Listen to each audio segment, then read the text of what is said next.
तुम्हारी जीभ बहुत चलती है ना, आज इसे खत्म ही कर देती हूँ। ये शब्द किसी हॉरर फिल्म के नहीं है, बल्कि गाजियाबाद के एक बेडरूम में गूंजी वो आखिरी चेतावनी थी, जिसके बाद सिर्फ चीखें सुनाई थी। क्या आप यकीन करेंगे कि सिर्फ एक वक्त का खाना और एक मामूली सा ताना किसी इंसान का इतना हैवान बना सकता है कि वो अपने ही जीवन साथी के शरीर के टुकड़े कर दे।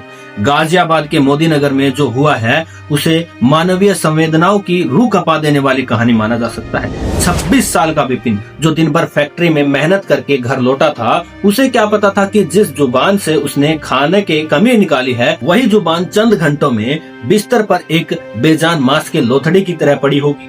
सोमवार की वो रात जब पूरा शहर सो रहा था, संजयपुरी कॉलोनी के एक घर में नफरत की स्क्रिप्ट लिखी जा रही थी।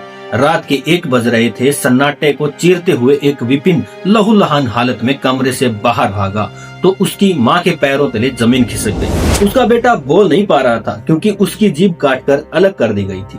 रसोई का वो चाकू जिससे सब्जी काटी जानी चाहिए थी, उसने एक सुहाग की आवाज काट दी।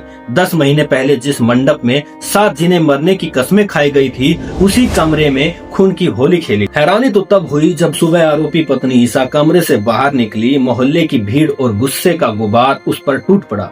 इंसाफ सड़क पर ही होने लगा, लेकिन सवाल वही खड़ा है, क्या वाकई विवाद सिर्फ बेसवाद खाने का था या 4 दीवारी के पीछे कोई ऐसा गहरा जहर पल रहा था जिसे दुनिया देख नहीं पाई। डॉक्टर अब ऑपरेशन की तैयारी में है, पर क्या विपिन की वो आवाज अब कभी वापस लौट पाएगी? यह घटना सिर्फ एक क्राइम रिपोर्ट नहीं है, बल्कि एक चेतावनी है कि जब रिश्तों में संवाद मर जाता है तो वहाँ सनक और हथियार बोलने लगते हैं। क्या आपको लगता है कि इस बार्बरता के पीछे सिर्फ गुस्से का एक पल था या एक सोची समझी साजिश थी?